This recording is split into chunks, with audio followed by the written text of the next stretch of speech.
স্বাগতম বন্ধুরা, আমার ফার্স্ট ঘুরতে যাওয়ার ভিডিও নিয়ে আপনাদের সামনে এসেছি। এই ঘুরতে যাওয়ার ভিডিওতে আমি জঙ্গিপুর থেকে নিউ জলপাইগুড়ি হয়ে যাচ্ছি কার্শিয়াং। কার্শিয়াং এক খুবই সুন্দর জায়গা, পশ্চিমবঙ্গের মধ্যে দার্জিলিং এর পার্শ্ববর্তী এলাকায়।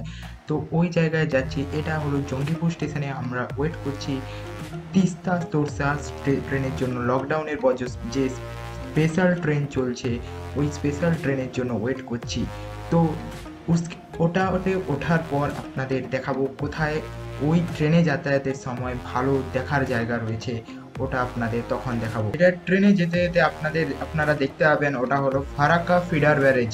ফারাক্কা ফিডার ব্যারেজ বলতে যেটা পশ্চিমবঙ্গের দক্ষিণবঙ্গ ভাগীরথী এবং হুগলি রিভার এসেছে, ওই হুগলি রিভার যে জল বয়ে আনে ওই ফারাক্কা ফিডার ব্যারেজের সাহায্যে জল বয়ে আনে। এই ফারাক্কা ফিডার ব্যারেজের যে ব্রিজটা রয়েছে ওটাতে আপনি দাঁড়াতে পারবেন না, ওখানে দাঁড়ালে আপনার বিরুদ্ধে কিছু হয়ে যেতে পারে, কেস টেস আরও অন্য কিছু। এবং বাট আপনি ট্রেন থেকে আপনি ওটার ফটো তুলতে পারেন, যেটার সাহায্যে আমি ফটো তুলেছি কিছুটা হলেও। তো সেটাই আপনাদের দেখাচ্ছি, আপনারা যেতে যেতে দেখবেন এর লাইটিং শোটা খুবই ভালো লাগে এবং যে জলের আওয়াজটা ওটা খুবই ভালো লাগে। এবার আর কিছু দেখার নেই ওই রাস্তায়, ওই ট্রেনে যেতে যেতে এরপরে যেটা আপনারা দেখতে পাবেন একদম নিউ জলপাইগুড়ি স্টেশনে। নিউ জলপাইগুড়ি স্টেশন আসার আগে পর্যন্ত আপনারা দেখে নিন আমি কিভাবে কি কি জিনিস নিয়েছি, প্যাকিং এর সময় কি কি জিনিস লাগবে ওখানে, কারণ ওটা ঠান্ডা এলাকা। ঠান্ডা এলাকায় যেতে গেলে আপনাদের কি কি লাগবে এবং ওটা ন্যাচারাল খুবই ভালো এলাকা, তো ওখানে যেতে গেলে আপনাদের আরো কি এক্সট্রা জিনিস লাগবে ওই জিনিসগুলো আপনারা দেখে নিন। প্যাকিংয়ের জায়গায় এসে গেছি, প্যাকিংয়ের জায়গায় আপনাকে কি কি প্যাকিং করতে হবে, যেহেতু কার্শিয়াং একটা ঠান্ডা এলাকা, শীতল এলাকা, তো শীতকালে আরও বেশি ঠান্ডা পড়ে। তো আপনাদের যতটা পরিমাণ ঠান্ডার পোশাক, শীতের পোশাক নিয়ে যেতে হবে বেশি করে, কারণ ওখানে এতটাই ঠান্ডা পড়ে। আপনাদের শীতের পোশাক নিতে হবে বেশি করে, সাথে আপনাদের জল গরম করার জায়গা আছে সেটাকে নিয়ে যেতে হবে, কারণ ওখানে জল গরম করে আপনি খেতেও পারবেন, সাথে চাও খেতে পারবেন। ওটা আমিও নিয়ে যাবো, কারণ আমারও লাগবে ওটা, কারণ জল গরম করে ওখানে খেতে হবে। অ্যান্ড সাথে আপনাকে যে ট্রেনের টিকিট, ট্রেন বুকিংয়ের টিকিট, সাথে আপনার যে হোটেলের কনফার্মেশন, আপনি বাসে গেলে বাসের টিকিট নিয়ে যেতে হবে, কারণ ওখানে আপনাকে যেতে যে যাতায়াত পথ লাগে সেই যাতায়াত পথ আপনাকে ওই জায়গায় যেতে হবে। তো যে প্যাকিং ওটা আপনাদের এবার দেখাবো। Great outdoors, forever free.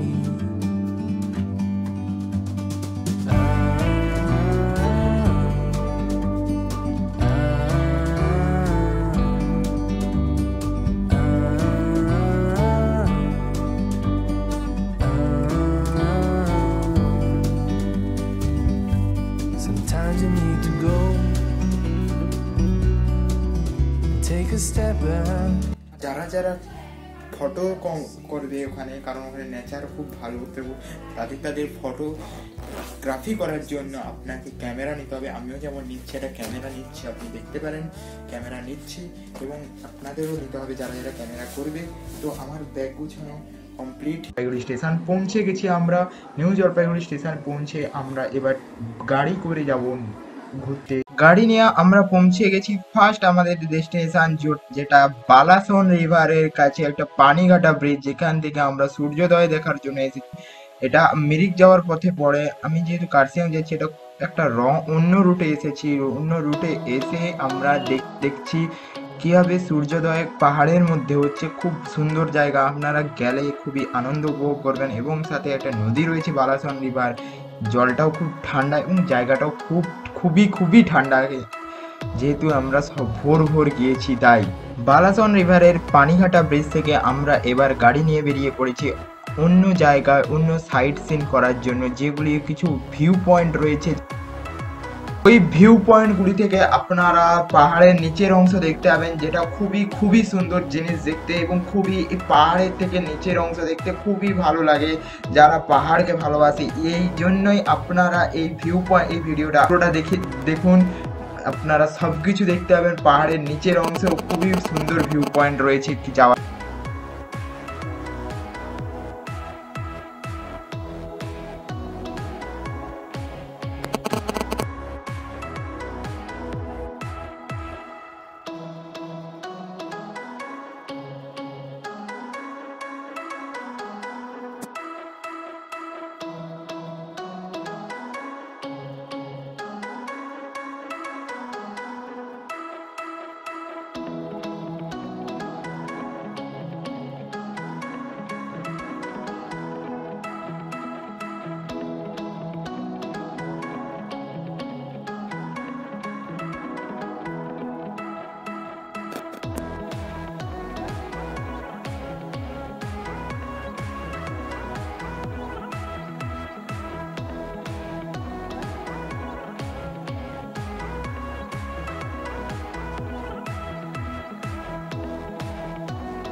এবার আমাদের গন্তব্যস্থল কার্সিয়াংয়ের একটি জায়গা রয়েছে যেখানে হনুমানের বিরাট বড় স্ট্যাচু রয়েছে। ওই স্ট্যাচুতে আমরা দেখতে যাচ্ছি এবং ওখানে মন্দির রয়েছে বলে জানতে পেরেছি। ওই মন্দির আমরা দেখতে যাচ্ছি, কিন্তু ওই যাওয়ার পথে আপনারা দেখতে পাচ্ছেন সাইডে একটা সিটি দেখা যাচ্ছে, ওটা হলো কার্সিয়াং সিটি। খুবই সুন্দর দেখতে লাগছে এবং আরো সুন্দর দেখাবো আপনারা ওই হনুমান স্ট্যাচুতে যাওয়ার পর। খুবই সুন্দর লাগবে ওই জায়গাতে দেখতে কার্সিয়াংকে।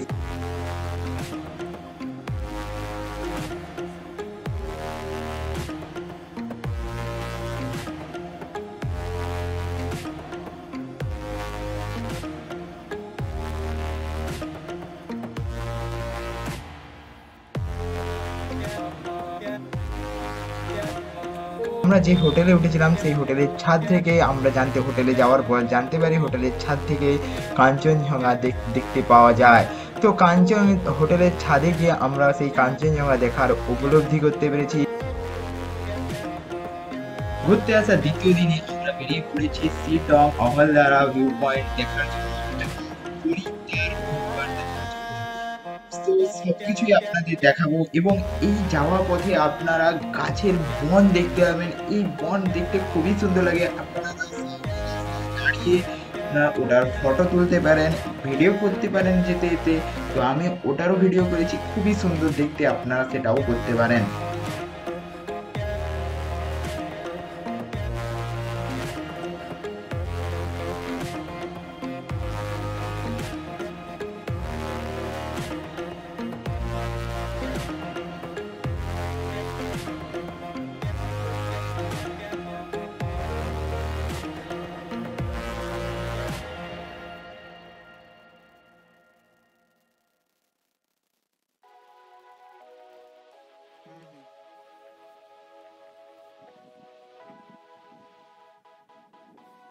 জানি জানি জানি।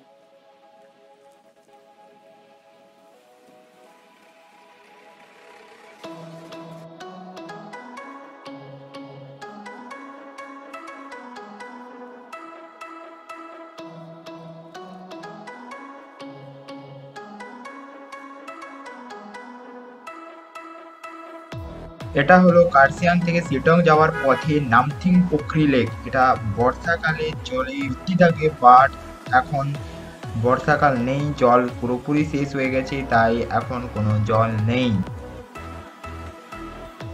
আমরা এসে গেছি শিলং এর অহলদারা ভিউ পয়েন্ট, যেখান থেকে একদিকে তিস্তা রিভার, অন্যদিকে কাঞ্চনজঙ্ঘা দেখা যায় এবং এই খুবই উচ্চতায় এটি, এবং এই উচ্চতাতেও হোমস্টে রয়েছে। খুব ভালোই উচ্চতায় আপনাকে যেতে হবে।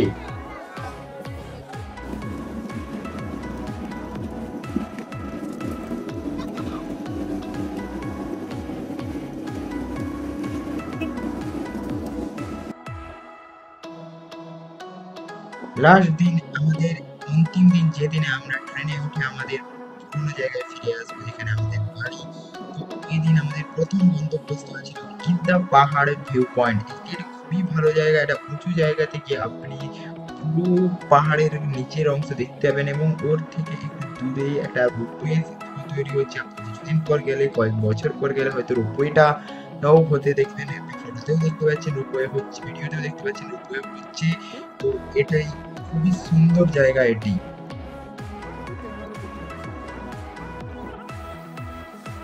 গিদ্দা পাহাড় থেকে কিছুটা দূরে কার্সিয়াংয়েই নেতাজি সুভাষচন্দ্র বসুর একটি মিউজিয়াম রয়েছে, যেখানে ভিতরে ফটো তোলা প্রহিবিটেড। মানে আপনি ভিতরে ফটো ভিডিও কিছু তুলতে পারবেন না, তাই জন্য আপনাদের আমি ফটো ভিডিও ভিতরে দেখাতে পারছি না। কিন্তু আপনাদের আমি বাইরে থেকে নেতাজি সুভাষচন্দ্র বসুর একটি ফটো দেখাবো এবং সাথে নেতাজি সুভাষচন্দ্র বসু, এই যে গাছটি দেখতে পাচ্ছেন, এটা নেতাজি সুভাষচন্দ্র বসু লাগিয়ে দিয়ে গিয়েছিল। এটি ক্যামেলিয়া গাছ এবং 135 বছরের পুরনো এই গাছটি এখনো জীবিত ভালোভাবে রয়েছে। তো এটিও একটি ভালো দর্শনীয় জায়গা আপনি বলতে পারেন।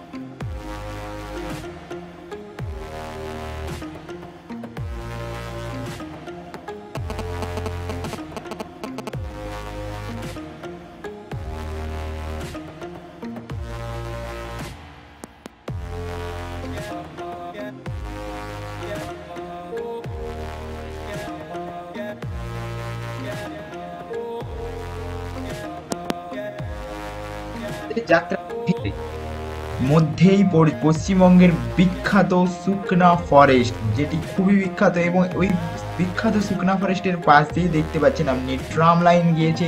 তো এই যে বন জঙ্গল রয়েছে, এটির মধ্য দিয়ে আপনার যেতে খুবই আনন্দ লাগবে, এবং মাঝে আপনি দাঁড়িয়ে ফটো তুলতে পারেন, আপনি পাখির ফটো তুলতে পারেন, পাখি থাকে মাঝে মাঝে, তো আপনি পাখির ফটো তুলতে পারেন, এবং আপনি বন জঙ্গলের বিভিন্ন জিনিসেরও, বিভিন্ন গাছের ফটো এবং ফটো তুলতে পারেন দাঁড়িয়ে দাঁড়িয়ে।